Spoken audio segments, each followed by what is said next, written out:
అయ్యా నా పేరు అజయ్ రెడ్డి. స్కిల్ డెవలప్‌మెంట్ కార్పొరేషన్‌కి నేనే చైర్మన్‌గా చేశాను.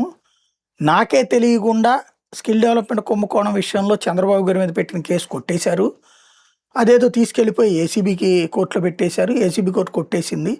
పోనీ ఆ కాగితాలు ఇవ్వండి నేను చూస్తానంటే నాకివ్వట్లేదు. నేనే స్కిల్ డెవలప్‌మెంట్ కార్పొరేషన్‌కి అప్పుడు చైర్మన్‌గా ఉన్నాను కాబట్టి ఆ కాగితాలు నాకిప్పించండి. ఇది వైసీపీకి సంబంధించి అప్పుడున్న skill development chairman Ajay Reddy కోర్టులో వేసిన పిటిషను.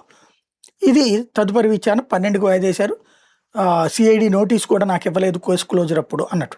రెండోది వచ్చేటప్పటికి ఆ ఇన్నర్ రింగ్ రోడ్డు కేసులో కంప్లైంట్ చేసింది నేనైతే, నేనిచ్చిన కంప్లైంట్ ఆధారంగా సిఐడి విచారించి ఆ రోజున నేరం జరిగిందని నిర్ధారించి ఆయన అరెస్ట్ దాకా వెళ్తే, అదే కేసులో ఇంకొక సిఐడి అధికారి వచ్చేసేసి ఆ కేసు క్లోజ్ చేయాలనుకున్నప్పుడు నాకు నోటీస్ ఇవ్వాలి కదా! నాకు కూడా నోటీస్ ఇవ్వకుండా కేసు క్లోజర్‌కి ఏసీబీలో ఏసేశారు. కాబట్టి నాకు ఆ ఫైల్ అడిగితేనేమో ఫైల్ ఇవ్వట్లేదు.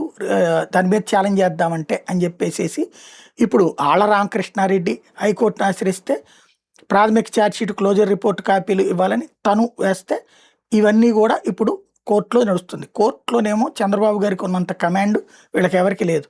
కేసు క్లోజర్ అంత సులభంగా జరిగిపోయింది ఆయనకి. మిగతా వాడికి ఎవరికీ అది సాధ్యం కాదు. అది పాపం వీళ్ళకి అర్థం కాక తిరుగుతున్నారు కోర్టుల చుట్టూ.